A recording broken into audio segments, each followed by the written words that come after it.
विद्यार्थी मित्रांनो, इयत्ता 8वी विषय मराठी, प्रकरण 2, माझ्या देशावर माझे प्रेम आहे. या पाठाचे लेखक आहेत यदुनाथ थत्ते. आपण पहिल्यांदा लेखक परिचय पाहूया. यदुनाथ थत्ते यांचा जन्म आहे 5 ऑक्टोबर 1922 आणि त्यांचा मृत्यू आहे मे 1998. यदुनाथ थत्ते हे प्रसिद्ध लेखक, संपादक, स्वातंत्र्य सैनिक, पत्रकार, बालसाहित्यकार, चरित्रकार असे होते. तर त्यांनी 32 वर्ष साधना या साप्ताहिकाचे संपादन केले आहे.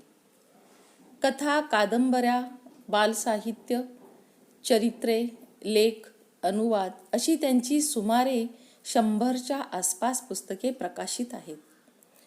त्यापैकी विनोबा भावे, आपला मान आपला अभिमान, साने गुरुजी जीवन परिचय, यशाची वाटचाल, आपला वारसा, समर्थ व्हा संपन्न व्हा, रेशमा, प्रतिज्ञा ही अतिशय लोकप्रिय पुस्तके आहेत. प्रस्तुत पाठामध्ये काय सांगितलेलं आहे? प्रस्तावना पाहूया. ह्या पाठाची पार्श्वभूमी काय आहे ते पाहूया आता. प्रस्तुत पाठ प्रतिज्ञा या पुस्तकातून घेतला आहे. तर पाठ्यपुस्तकातील प्रतिज्ञेच्या 3ऱ्या वाक्याचा आशय या पाठात उलगडून दाखवला आहे.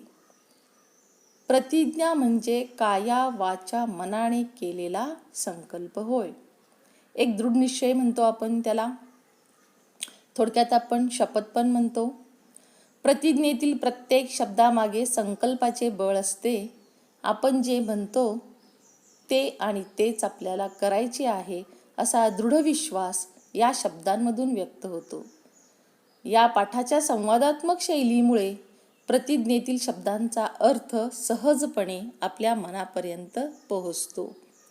म्हणजेच या पाठामध्ये आपल्या देशावर आपण आपले प्रेम कसे व्यक्त करावे हे सांगितलेलं आहे. तुम्ही दररोज शाळेमध्ये प्रतिज्ञा म्हणताच आणि त्या प्रतिज्ञेतील प्रत्येक शब्दामागे एक संकल्प, आपल्याला संकल्पाचं एक बळ मिळतं म्हणून आपण निश्चय करतो आणि आपल्यामध्ये एक दृढ विश्वास या शब्दांमधून व्यक्त होत असतो मुलांनो. तर हा पाठ संवादात्मक शैलीवर आहे आणि अगदी सहज, सोप्या आणि सुलभ भाषेमध्ये यदुनाथ थत्ते यांनी मांडलेला आहे. लेखक काय म्हणतात पहा. मी एकदा एका शाळेत गेलो होतो. शाळेची प्रार्थनेची वेळ होती. मुले पुस्तकातील प्रतिज्ञा म्हणताहेत हे पाहून मी सुखावलो. मुले प्रार्थनेहून परतली. मी मुलांना विचारले, तुमच्या देशावर तुमचे प्रेम आहे काय? इथे प्रतिज्ञा म्हणजे शपथ किंवा मनातील एक दृढ निश्चय, सुखावणे, आनंदित होणे. लेखकाने मुलांना विचारलं. प्रार्थनेची वेळ झाली होती. ते शाळेत गेले होते आणि मुला ही प्रतिज्ञा म्हणत होती हे पाहून त्यांना बरं वाटलं. ते आनंदित झाले की मुलं एक दृढ निश्चय त्यांनी मनामध्ये करताहेत, एक शपथ घेत आहेत. त्यानंतर त्यांनी लगेच मुलांना एक प्रश्न केला, तुमच्या देशावर तुमचे प्रेम आहे काय? मुले म्हणाली, अलबत, आपल्या देशावर प्रेम न करणारे आम्ही करंटे थोडेच आहोत. अलबत म्हणजे नक्कीच. आणि दुसरा एक शब्द आहे मुलांनो इथे, करंटे. करंटे म्हणजेच दुर्दैवी. करंटे म्हणजेच दुर्दैवी. हा करंटे शब्द इथं आलेला आहे. अलबत म्हणजे नक्कीच. मुलं लगेच झट्ट दिशी थोडाही वेळ न वाया घालवता म्हटली, नक्कीच आमचं आमच्या देशावर खूप प्रेम आहे. मी विचारलं, तुम्ही देशावर प्रेम करता म्हणजे काय करता? परत पुन्हा एक प्रश्न त्यांनी नवीन उपस्थित केला मुलांच्या समोर, तुम्ही देशावर प्रेम करता म्हणजे काय करता? मुले आश्चर्याने पाहतच राहिली. त्यांना असा प्रश्न कधीच कोणी विचारला नव्हता. खरंच ह्याच्या आधी असा प्रश्न त्यांना कदाचित कुणी विचारलाही नसेल, त्यामुळे मुलांना थोडंसं आश्चर्य वाटलं आणि त्या आश्चर्याने त्या लेखकांकडे पाहतच राहिली. तुमची आई तुमच्यावर प्रेम करते? बघा, संवादात्मक हा पाठ आहे. इथे प्रश्न आणि उत्तरं आहेत. पहा किती सुंदर प्रश्न विचारलेले आहेत. कदाचित तुम्हाला हे प्रश्न ऐकून तुम्हाला मलाही आश्चर्य वाटतं. तुमची आई तुमच्यावर प्रेम करते? मुलाने उत्तर दिलं, हो हो करते. तर प्रेम करते म्हणजे काय करते? आता आई मुलांवर सगळ्या प्रेम करतच असते. तिचं प्रेम कशातून व्यक्त करायचं, कसं होतं हे मुलांनी सांगितलं. आमचे पालनपोषण करते, आम्हाला वाढवते. मग देशावर प्रेम करायची तर तुम्ही काय कराल? पुढे एक प्रश्न किती छान आहे पहा. मग देशावर प्रेम करायचे तर तुम्ही काय कराल त्याच्यासाठी? सुंदर प्रश्न आहे. देशाचे पालनपोषण करू, गौरव वाढवू. पण देश म्हणजे काय?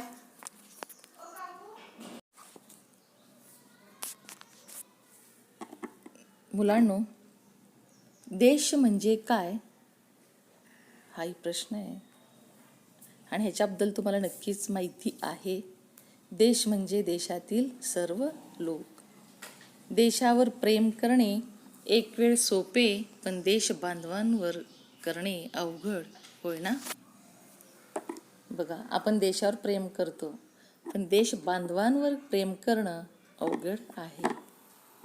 हे तुम्हाला पटतं ना मुलांनो? हो, खरे आहे. मुलांना पण पटलं ते. भारतावर प्रेम म्हणजे भारत भूमीवर प्रेम आणि भूमिपुत्रांवरही प्रेम. आपल्याकडे काही लोक नुसते भूमीवर प्रेम करतात आणि काही लोक नुसते भूमिपुत्रांवर प्रेम करतात. आता भूमिपुत्र म्हणजे देशातील राहणारे लोक, आपले देशबांधव. इथं लेखक काय म्हणतात? भारतावर प्रेम म्हणजे भारतभूमीवर प्रेम आणि भूमिपुत्रांवरही प्रेम. आपल्याकडे काही लोक नुसते भूमीवर प्रेम करतात आणि काही लोक नुसते भूमिपुत्रांवर प्रेम करतात. असं होतंय ना? मुलांना खरंच काही कळालं नाही. म्हणजे देशावर प्रेम करायचे तर भूमी आणि भूमिपुत्र दोघांवर प्रेम हवे, होय ना? बघा, आपण आपल्या देशावर प्रेम करतो म्हणजेच या भारतभूमीवरती पण प्रेम करतो. त्याचप्रमाणे भारतामध्ये राहणाऱ्या सर्व लोकांवरती, आपण देश बांधवांवरती आपण प्रेम केलं पाहिजे. बरोबर आहे, मुले म्हणाली. एक मुलगा म्हणाला, भगतसिंग, राजगुरू, कुर्बान हुसेन हे फासावर गेले, ते देशावर खरेखुरे प्रेम करत होते. बघा, त्यातला एक मुलगा म्हणाला, भगतसिंग, राजगुरू, कुर्बान हुसेन हे फासावर गेले, ते देशावर खरेखुरे प्रेम करत होते. तेव्हा लेखक विचारतात, ते खरेच आहे, पण मी आता त्यांच्यासारखे प्रेम करायचे तर देश पुन्हा गुलाम व्हायला हवा. आपले देशावर प्रेम असते ते फक्त आपत्काळी असते की नेहमी असायला हवे? बघा, गुलाम म्हणजे कुठल्याही प्रकारचे स्वातंत्र्य नसणे आणि आपत्काळ म्हणजे संकटकाळ. मग फक्त गुलाम असल्यानंतरच आपण किंवा संकटाच्या काळीच फक्त आपलं देशावरती आपलं प्रेम असायला हवं का? नाही.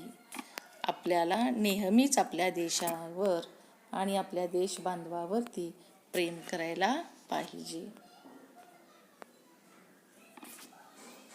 एक मुलगा त्यातून म्हणतो, नेहमीच करायला हवे. आपल्याला प्रेम दाखवायला संधी मिळावी म्हणून संकटांना आमंत्रण थोडेच द्यायचंय. आता भगतसिंग, राजगुरू, कुर्बान हुसेन हे फासावर गेले म्हणजे त्यांना संकट आलं किंवा प्रेम दाखवण्याची संधी मिळाली म्हणूनच ते प्रेम केले का? आपल्याला प्रेम करायची संधी मिळावी म्हणून आपण संकटाला आमंत्रण द्यायचं असतं का? बघा, संकटांना आमंत्रण देणे, संकट येईल अशी स्थिती निर्माण करणे. मग एकदा पंडित जवाहरलाल नेहरू निवडणुकीच्या दौऱ्यावर होते. लोकांनी त्यांची गाडी अडवली आणि भारत माता की जय असा गगनभेदी घोष त्यांनी केला. पंडित नेहरू खाली उतरले आणि भारत माता की जय म्हणजे काय ते विचारू लागले. चर्चा करत करत भारत माता म्हणजे भारतातले सर्व लोक ही गोष्ट त्यांनी लोकांना समजावली. देशावर प्रेम करायचे म्हणजे जात, धर्म, वंश, भाषा हे वरवरचे भेद विसरून सर्वांवर प्रेम करायचे. आता गगनभेदी म्हणजे आकाशाला भेदणारी घोषणा. आणि भेद खाली आहे बघा, वरवरचे भेद आपण म्हणतो, फरक. आणि गगनभेदी घोषणा म्हणजे आकाशाला भेदणारी घोषणा, भिडवणारी घोषणा. मग आपल्याला काय करायला पाहिजे? पंडित नेहरू जेव्हा निवडणुकीच्या दौऱ्यावर होते तेव्हा लोकांनी त्यांची गाडी अडवली आणि भारत माता की जय अशी मोठ्याने घोषणा त्यांनी दिली. तेव्हा पंडित नेहरू गाडीतून उतरले आणि त्यांनी सुद्धा भारत माता की जय म्हणजे काय ते विचारू लागले. चर्चा करत करत भारत माता म्हणजेच त्यांनी सांगितलं भारतातले सर्व लोक ही गोष्ट त्यांनी लोकांना समजावली. म्हणजेच देशावर प्रेम करायचे म्हणजेच देशातील सर्व जातीच्या लोकांवर, सर्व धर्मातील लोकांवर, सर्व वंशातील लोकांवर, सर्व भाषा बोलणाऱ्या लोकांवरती आपण जात, भेद, पंथ, वंश हे सगळे भेद, हे फरक विसरून आपल्याला भारतातील राहणाऱ्या लोकांच्यावरती प्रेम करायचं आहे असं सांगितले. एका मुलाने मला अडून प्रश्न केला, मग प्रेम करायचे म्हणजे काय? आता प्रेम करायचे म्हणजे काय हा प्रश्न सुद्धा चांगला आहे पहा. मग तेव्हा लेखक म्हणतात, प्रेम करायचे म्हणजे दुसऱ्याचे दुःख पाहून ओल्या डोळ्यांनी त्याच्या मदतीसाठी धावून जायचे आणि दुसऱ्याला आनंद झाला की आपणही आनंदी व्हायचे. प्रेम करायचे तर अश्रू आणि हास्य यांची भाषा आपल्याला आली पाहिजे. आता प्रेम करायचे म्हणजे दुसऱ्याचे दुःख पाहून ओल्या डोळ्यांनी. ओल्या डोळ्यांनी म्हणजे, ओले डोळे म्हणजे आपण भावनिक होतो, त्याच्यातून आपुलकी निर्माण होते, संवेदना जागवतात आणि डोळ्यातून अश्रू निर्माण येतात. पहा मुलांनो, अश्रू म्हणजे दुःख आणि हास्य म्हणजे आनंद. इथं अश्रू हा शब्द आहे पहा. अश्रू म्हणजे दुःख आणि हास्य म्हणजे आनंद. ओल्या डोळ्यांनी म्हणजे आपुलकीच्या नात्यांनी. तर आपल्याला प्रेम करायचे म्हणजे दुसऱ्याचं दुःख आपण जाणून घेतलं पाहिजे आणि जेव्हा तो दुःखात असतो, संकटात असतो, त्याच्या मदतीला आपण आनंदाने धावून जायला पाहिजे. आणि आपण जेव्हा धावून जातो, त्याला मदत करतो, तेव्हा आपणही आनंदित व्हायला पाहिजे. जे प्रेम करायचं तर दुसऱ्यांचं दुःख आणि आनंद ही दोन्ही भाषा आपल्याला ती समजता आली पाहिजेत, ओळखता आली पाहिजेत. हास्य आणि अश्रूंची भाषा, हास्य आणि अश्रूंची भाषा ती कसली काय असा प्रश्न बघा. हास्य आणि अश्रू यांची भाषा ही जागतिक भाषा आहे. महात्मा गांधीजी काय म्हणाले होते माहीत आहे? ते म्हणाले होते, प्रेम निष्क्रिय असू शकत नाही, प्रेम सक्रिय पाहिजे, तसे सुबुद्धही पाहिजे.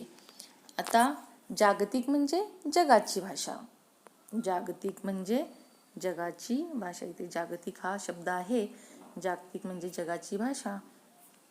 निष्क्रिय म्हणजे, इथं हा निष्क्रिय शब्द आहे. निष्क्रिय म्हणजे कोणतीही कृती न करणारे. सुबुद्धही म्हणजे, सुबुद्धी म्हणजे चांगली बुद्धी. आता आपण देशबांधवांचं दुःख समजून घेतलं पाहिजे आणि त्यांचं जे दुःख आहे, त्यांचा जो आनंद आहे, तो आपल्याला चटकन लक्षात आलं पाहिजे.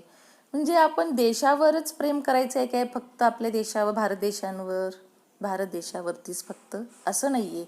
तर हास्य आणि अश्रू यांची भाषा ही जागतिक भाषा असं म्हटलेलं आहे. खूप मोठं स्वरूप दिलेलं आहे त्यांनी. जी जगाची भाषा आहे, म्हणजे आंतरराष्ट्रीय आपण म्हणतो, जे देश म्हणतो, ह्या सगळ्या जगातील सगळ्या देशांवरती आपलं प्रेम असलंच पाहिजे. त्याच्यामध्ये सर्वांचं दुःख आणि त्यांचं सुख, त्यांचा आनंद हे आपण समजून घेतलं पाहिजे. पण शांततेच्या काळात देशावर प्रेम करायचं म्हणजे काय? आता शांततेच्या काळात देशावर प्रेम करायचं म्हणजे काय? तर शांततेच्या काळात प्रेम करण्याचे कितीतरी मार्ग आहेत. देशाच्या नवनिर्माणासाठी रचनात्मक काम करणे म्हणजे देशावर प्रेम करणे. हातात झाडू घेऊन गावाची शास्त्रीय पद्धतीने साफसफाई करणे म्हणजे देखील देशावर प्रेम करणेच होय. पहा, शांततेच्या काळात आता काही आंदोलन नाही आहे, काही संकट नाही देशावर आलेलं, फक्त तेव्हाच आपण जाऊन काम करावं, तेव्हाच मदत करावं असं कुठं आहे. तर शांततेचा हा काळ असताना सुद्धा आपण देशाच्या नवनिर्माणासाठी रचनात्मक काम करणं म्हणजे देशावर प्रेम करणं आहे मुलांनो. हातात झाडू घेऊन गावाची शास्त्रीय पद्धतीने साफसफाई करणं म्हणजेच स्वच्छता अभियान राबवणं मुलांनो म्हणतो आपण, हे देशावर प्रेमच आहे. कोणतेही काम करताना आपल्या मनात असा विचार आला पाहिजे की या वागण्याचा परिणाम देशावर आणि देशवासियांवर काय होईल.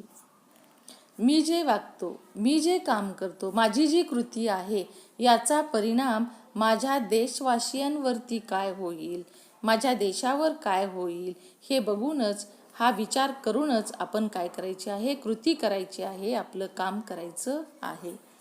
आपल्या पोटापलीकडे पाहायला शिकल्याखेरीज माझ्या देशावर माझे प्रेम आहे असे आपल्याला म्हणताच येणार नाही. बघा, आपण फक्त स्वार्थीपणाने विचार केला पाहिजे का? नाही. तर निस्वार्थीपणाने आपण फक्त आपल्यासाठी आपण काम करायचं आहे असं नाही, तर आपल्या देशासाठी, आपल्या देशवासियांसाठी सुद्धा आपल्याला काम करायचं आहे. आपल्या पोटापलीकडे म्हणजे स्वतःसाठी न राहता स्वार्थ सोडून आपण निस्वार्थीपणाने हे काम केलं पाहिजे. यालाच आपण देशावरती प्रेम करणं असं म्हणतो. खरे म्हणजे कोणतीच गोष्ट लहान किंवा मोठी नसते. कुठलीच गोष्ट लहान आहे का मुलांनो? नाही. कुठलीच गोष्ट मोठी अशी लहान किंवा मोठी नसते. आपण इंग्रजीमध्ये बी द बेस्ट ही कविता बघितलेली आहे. त्याच्यामध्ये तुम्हाला डग्लस मलोच यांनी सांगितलेले आहे, बी द बेस्ट, तुम्ही सर्वोत्कृष्ट बना. कुठलंही काम छोटं किंवा मोठं नसतं, ते फक्त आपण मनापासून केलं पाहिजे. पण जे काम करतो ते आपण कसं केलं पाहिजे? सर्वोत्कृष्ट केलं पाहिजे, चांगलं काम केलं पाहिजे, हेच आपण शिकलं पाहिजे. ज्या संदर्भात आम्ही ते काम करतो तो संदर्भच त्या गोष्टीला लहान किंवा मोठे बनवत असतो. स्वार्थी वृत्तीने मोठे काम लहान असते आणि निस्वार्थी वृत्तीने केलेले लहान काम ही मोठे असते. संत कबीरांचे नाव तुम्ही ऐकले आहे ना? संत कबीर तुम्हाला माहीत आहेतच. त्यांचे दोहे तुम्ही भाषणात इकडं तिकडं किंवा टी व्हीवरती किंवा तुम्ही घरीसुद्धा कोणाचं तोंडून त्यांचे दोहे ऐकला असाल. संत कबीर हे शेले विणायचे इतर विणकरांसारखेच, पण देशासाठी हे सनंग विणतो आहे अशा भावनेने विणायचे आणि म्हणून ते अपूर्व असायचे. आपण शिकतो आणि अध्यापक शिकवतात. परीक्षेत चांगले मार्क मिळावेत म्हणून शिकवलेले आणि मुले सज्ञान व्हावीत म्हणून शिकवलेले यात फरक असेल की नाही? बघा, इथं सनंग हा शब्द आलेला आहे. सनंग म्हणजे सलग विणलेले अखंड वस्त्र, हा सनंग इथं शब्द आलेला आहे. पहा, सनंग म्हणजे सलग विणलेले अखंड वस्त्र. तर संत कबीर हे इतरांच्या प्रमाणेच, इतर विणकर जसे शेले विणायचे तसं तेही विणायचे, पण त्यांनी देशासाठी हे सनंग शेला मी विणतो ह्या भावनेने ते विणायचे आणि ते अपूर्व असायचं. मुलांनो, जेव्हा तुम्ही शाळेत शिकता, तुम्हाला आम्ही शिकवतो, अध्यापक शिकवतात, मी असो कुणी असू दे, परीक्षेत चांगले मार्क मिळावेत म्हणून शिकवलेले आणि मुले सज्ञान व्हावीत म्हणून शिकवलेले यात फरक असेल की नाही? नक्कीच आहे मुलांनो. तर तुम्हालाही वाटतंय ना तसं? आपल्याला फक्त परीक्षार्थी व्हायचं आहे का? नाही. तर आपल्याला काय व्हायचं आहे मुलांनो? ज्ञानार्थी व्हायचं आहे. तर सुसंस्कृत व्हायचं आहे, सुशिक्षित व्हायचं आहे. म्हणून ह्या सगळ्यातला फरक आपण जाणून घेतलं पाहिजे आणि ते आपण मनापासून केलं पाहिजे. तुम्ही जेव्हा शिकत असता शाळेमध्ये, तेव्हासुद्धा तुमच्या मनामध्ये ही भावना झाली पाहिजे की आपल्याला परीक्षेत चांगले मार्क्स मिळावेत म्हणून आपण शिकत नाही, तर आपण सज्ञान व्हावं, आपल्या देशामध्ये आपण देशासाठी सुसंस्कृत किंवा सुशिक्षित बनून, ज्ञानार्थी बनून देशासाठी काहीतरी एक भरीव काम करण्यासाठी आपण शिकलं पाहिजे, स्वतःसाठी शिकलं पाहिजे, ज्ञानार्थी व्हायला पाहिजे, हे तुमच्या लक्षात आलं पाहिजे. तर यात फरक असेल की नाही म्हटल्यानंतर तो विद्यार्थी म्हटला हो, असायला हवा. हॉटेलात आपण खातो आणि घरी आईने बनवलेला पदार्थ आपण खातो, त्यात काही फरक आपल्याला जाणवतो बघा. आईच्या प्रेमाची चव त्या पदार्थात मिसळलेली असते ना. आपण हॉटेलमध्ये पण खातो, आवडीने खातो, कारण कधीतरी जावं लागतं ना आपल्याला हॉटेलमध्ये. आपण दररोजच का जातो का? नाही, कधीच शक्य नाही आहे. आणि दररोज जाणारे मेसला समजा जॉब करणारी मुलं वगैरे जातात, पण त्यांना माहीत आहे की ह्या पदार्थामध्ये आपली आई जे पदार्थ करते घरी तशी चव त्यात येत नाही, कारण आई अगदी प्रेमाने ती आपल्या घरच्यांसाठी मनापासून तो पदार्थ चवीने बनवलेली असते आणि त्यात तिची प्रेमाची चव मिसळलेली असते मुलांनो. म्हणून हा फरक आपल्याला जाणवतो. अमुक वजनाचा हात अमुक गतीने पाठीवर धप करू लागला की आपल्याला हे जाणवेल ते आईने पाठीवर शाबासकी दिली त्यात अंतर आहे की नाही. बघा, आईची शाबासकी ती आईची शाबासकी, यंत्राने तसे केल्याने ते समाधान कुठले. तुमच्या पाठीवर कुणी धप धप मारलं तर तुम्हाला काय वाटेल पाहते, ते जाणीव होईल तुम्हाला, लगेच हे प्रेमानं नाही. पण आईनं पाठीवर एखादी शाबासकी दिली तर तुम्हाला काय होईल, एक प्रेरणा तुमच्या मनामध्ये येईल, एक आत्मविश्वास वाढेल आणि तुमच्यामध्ये एक नवीन स्फूर्ती निर्माण होईल. तर आईची शाबासकी ती शाबासकीच असते आणि यंत्राने तसे केल्याने ते समाधान मिळत नाही. तेव्हा देशाच्या व देशबांधवांच्या प्रेमाने आपण जे करू त्याची गुणवत्ता निश्चितच वेगळी असेल. ही जाणीव नसल्याने अनेक अडचणी आणि गैरसोयी आपणच निर्माण करत असतो. एसटीच्या, रेल्वेच्या कामगाराला, त्याचप्रमाणे प्रवाशालाही जर खरोखर आपल्या देशबांधवांबद्दल प्रेम असेल, आस्था असेल, तर गाड्या घाण राहतील का? बघा, देशाच्या आणि देशबांधवांच्या प्रेमाने आपण जे काही करू त्याची ती गुणवत्ता नक्कीच काय असणार आहे, चांगली असणार आहे. म्हणजे आपण काम ते काय करणार आहोत, चांगलंच करणार आहोत. कारण ही जाणीव प्रत्येकाच्या मनामध्ये असली पाहिजे. मग ही जाणीव नसेल तर अनेक अडचणी निर्माण होतात, अनेक गैरसोयी अशा निर्माण होत असतात. उदाहरण दिले एसटीच्या, रेल्वेच्या कामगाराला किंवा त्याचप्रमाणे प्रवाशालाही जर खरोखर आपल्या देशबांधवांबद्दल प्रेम असेल, आस्था असेल, आपुलकी असेल, तर आपल्या ह्या गाड्या घाण राहतील का? तुम्ही सुद्धा बसमध्ये जाताना काहीतरी खाता, खिडकीतून बाहेर फेकाल, नाही तर पायात सरळ ते टाकाल. तुम्ही रॅपिंग पेपर वगैरे असेल तर तो तिथंच टाकता. तर हे योग्य आहे का रे? तर आपली ती एसटी किंवा आपला तो रेल्वेने असलेला प्रवास, रेल्वेचा, ती रेल्वे स्वच्छ राहील का? आसपासचा परिसर स्वच्छ राहील का? नक्कीच नाही. तर ह्याच्यात आपल्याला दिसून येतं की आपल्याला आपल्या देशबांधवांबद्दल प्रेम असायला हवं, आस्था असायला हवं, आस्था, आपुलकी. देशावरचे आपले प्रेम प्रत्येक बारीक सारी गोष्टीत दिसून आले पाहिजे. मोठे प्रश्न उभे राहतील तेव्हा तर प्रेम आपण दाखवूच. अर्थात असे प्रेम जीवनात एखाद्या वेळी आले तर येतात, पण छोटे प्रसंग रोजच येत असतात. आपले देशावरील व देशबांधवांवरील प्रेम प्रकट करण्यासाठी संकटांना निमंत्रण देण्याची गरज नाही. पहा, देशावरचे आपले प्रेम प्रत्येक बारीक सारी गोष्टीत दिसून आलं पाहिजे. घरातली स्वच्छता असू दे, आपल्या घराभोवतीची स्वच्छता असू दे, गल्लीतली, गावातली, शाळेतली सगळी स्वच्छता. आपण शाळेत सुद्धा स्वच्छता करत असतो तेव्हा मनापासूनच केलं पाहिजे. म्हणजेच मोठे प्रश्न उभे राहिले तर आपण तेवढंच प्रेम आपण दाखवणार आहोत का? नाही. तर सध्याचा आता काळ बघता तुम्ही, कोरोनाचा आहे किंवा पाठीमागे बघितला आपण महापूर आलेलं होतं. तर हे मोठं संकट होतं, हे नैसर्गिक आपत्ती होती महापुराची पण. आणि आता कोरोना आपण बघतो. ह्या वेळेला प्रत्येक देश बांधव, फक्त आपल्या देशातलीच लोक आपापल्या देशामध्ये मदत केली का? नाहीये. तर आंतरराष्ट्रीय पातळीवरती सर्वांनी काय केलेलं आहे, एकमेकांना मदत पोचवलेली होती, एकमेकांना मदत केली होती. ह्यातच आपण मनुष्य धर्म म्हणजे मानव धर्म सर्वश्रेष्ठ आहे हे आपण दाखवून दिलेलं आहे.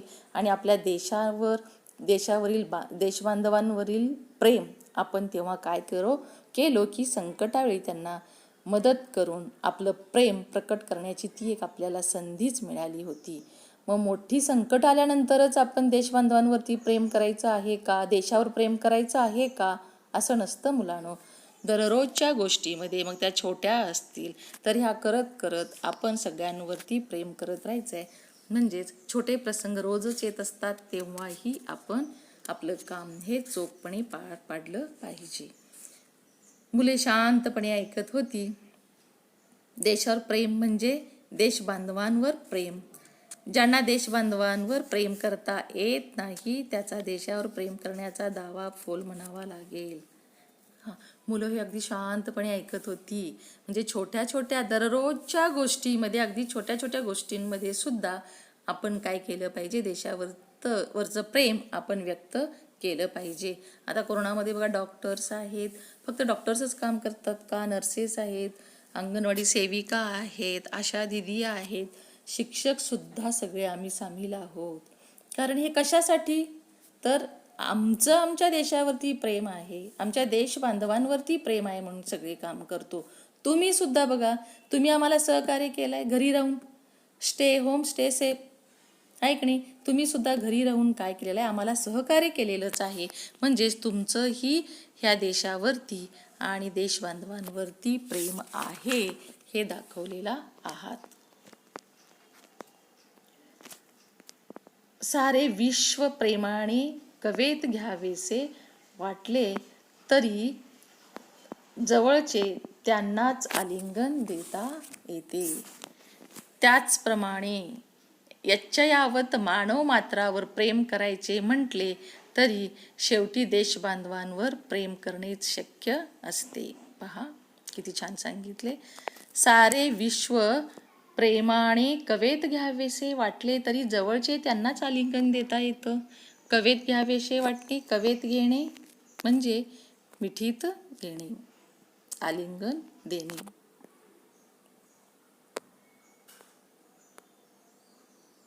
इथं कवेत घेणे हा शब्द आहे पहा, मिठीत घेणे. मग आपण काय करतो, जवळच्याच लोकांना आलिंगन देतो, सगळ्या जगाला आपण मिठीत घेतो का, नाही. त्याचप्रमाणे यच्चयावत म्हणजे सर्व, यच्चयावत म्हणजे सर्व मानव मात्रावर प्रेम करायचे म्हटले तरी शेवटी देशबांधवांवर प्रेम करणेच शक्य असतं. प्रेम कधीही निष्क्रिय राहू शकत नाही. प्रेमात अपार अशी संवर्धक शक्ती असते.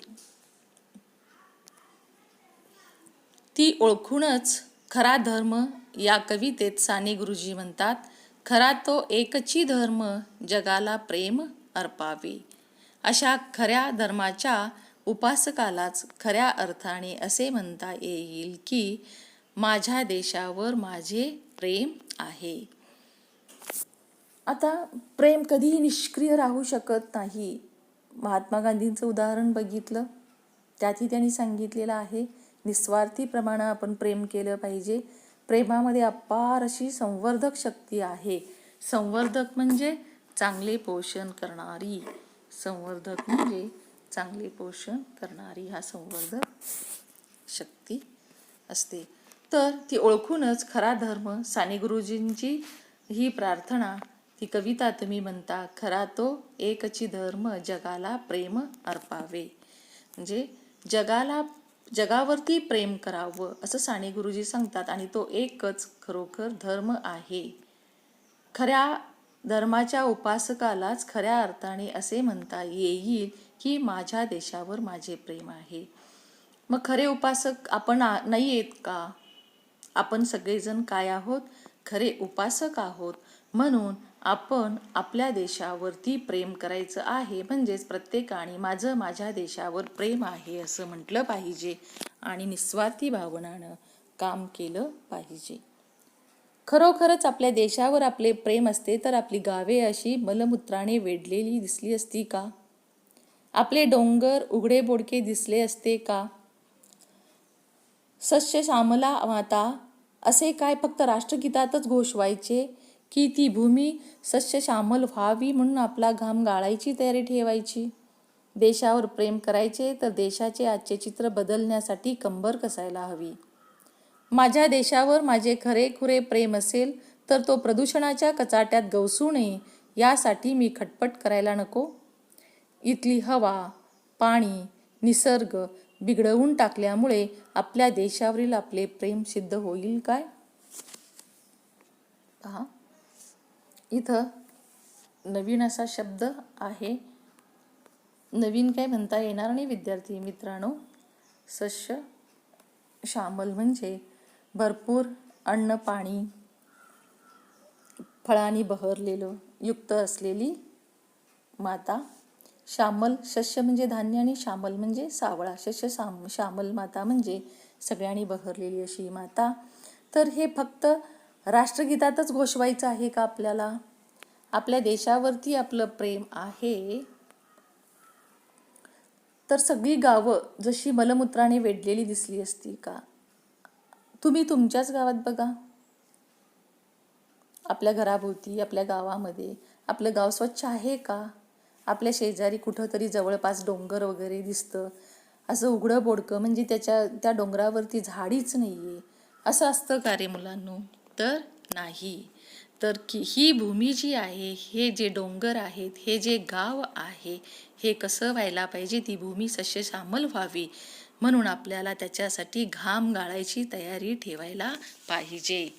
आता आपण वृक्षारोपण हा कार्यक्रम करतो डोंगरावरती जाऊन, पण अनेक व्हॉलेंटियर म्हणजे स्वतः प्रेरित होऊन स्वतः काम करणारे असे स्वयंसेवी संघटना भरपूर आहेत. त्यांनी हे काम हाती घेतलेलं आहे मुलांनो.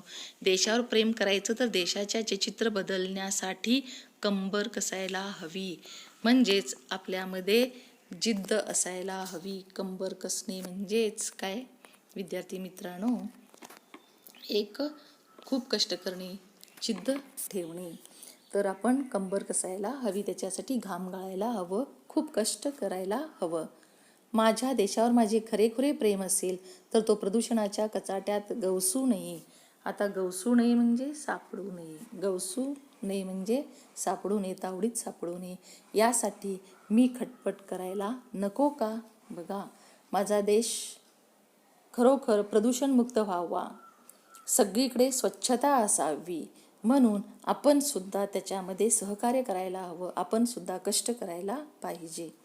इथली हवा, पाणी, निसर्ग बिघडवून टाकल्यामुळे आपल्या देशावरील आपले प्रेम सिद्ध होईल काय?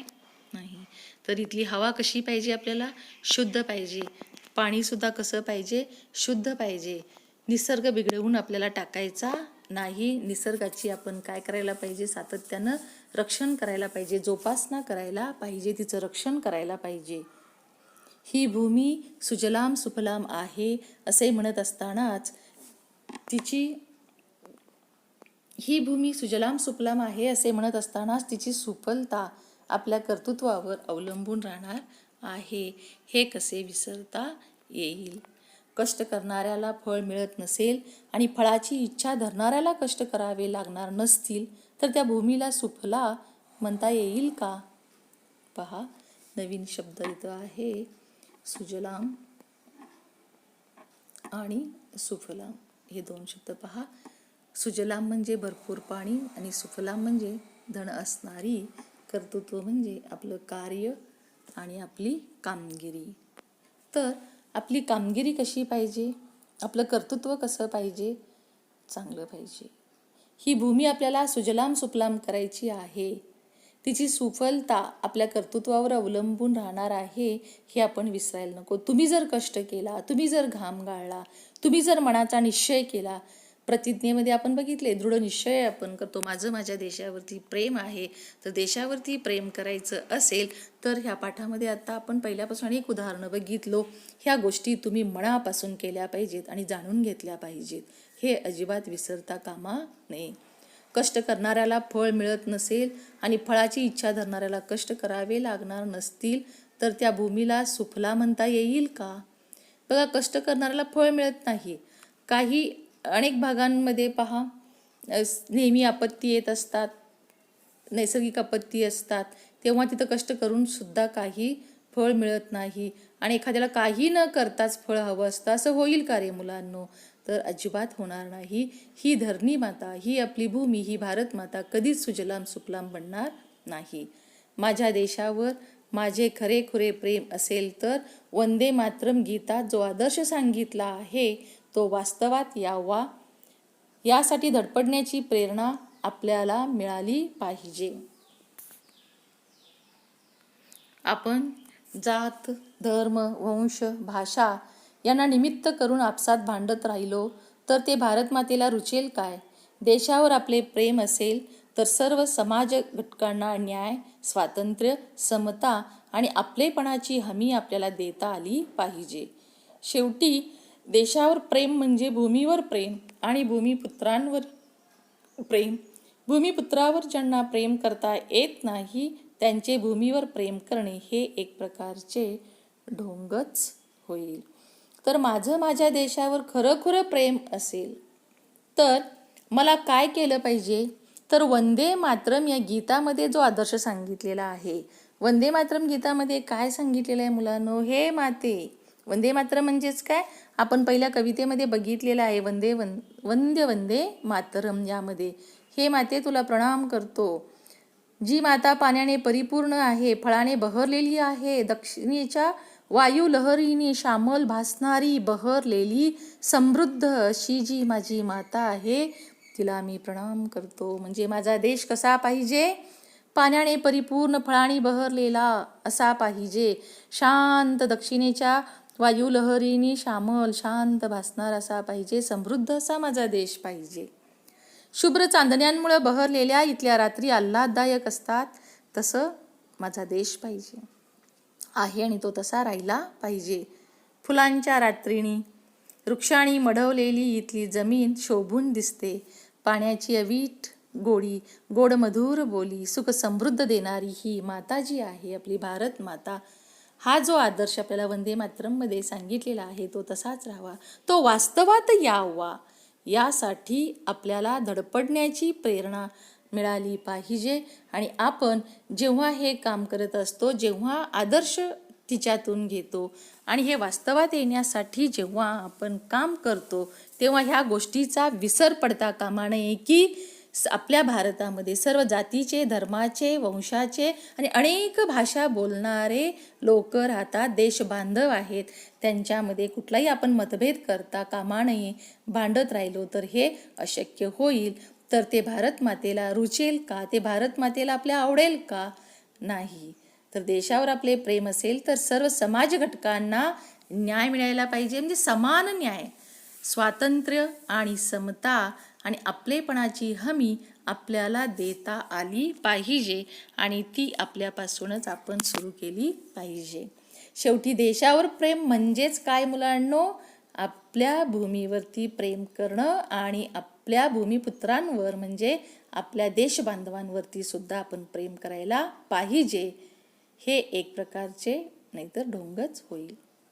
वंदे मातरम गीतात जे चित्र शब्दांकित झाले आहे ते वास्तवात यावे म्हणून धडपड करत राहणे आणि सर्व भूमिपुत्रांना न्याय, स्वातंत्र्य, समता आणि आपलेपणा यांचे आश्वासन देणे म्हणजेच देशावर प्रेम करणे. आता इथं नवीन शब्द आहे मुलांनो, शब्दांकित. म्हणजेच काय? शब्दात व्यक्त केलेले असणे. वास्तवात म्हणजेच काय? सत्यात. वास्तवात म्हणजे सत्यात. आश्वासन देणे, खात्री देणे. आश्वासन देणे, खात्री देणे. तर वंदे मातरम गीतात जे चित्र शब्दांकित केलेलं आहे, म्हणजे जे शब्द आता मी तुम्हाला सांगितलेलं आहे ना आत्ताच वंदे मातरमबद्दल माहिती, त्या गीतामध्ये काय काय व्यक्त केलेलं आहे, शब्दांकित केलेलं आहे, मांडलेलं आहे, रचना केलेली आहे, ती त्यात यावी म्हणून आपण धडपड करत राहणे आणि सर्व आपल्या देशबांधवांना न्याय मिळावा, स्वातंत्र्य मिळावं, आपल्यामध्ये समता यावी आणि आपलेपणा यावं याची खात्री देणं म्हणजेच आपल्या देशावर प्रेम करणं होय मुलांनो. मला वाटतं हा जो पाठ आहे अतिशय सुंदर आहे. आपण आपल्या देशावर प्रेम कसं व्यक्त करावं, छोट्या मोठ्या गोष्टीतून ते प्रेम कसं व्यक्त करता येतं, आपली भूमिका काय आहे, हे इथं लेखकांनी सांगण्याचा प्रयत्न केलेला आहे. हा पाठ खरोखर सुंदर आहे. या पाठावरचा स्वाध्याय विद्यार्थी मित्रांनो तुम्ही करायचा आहे. धन्यवाद.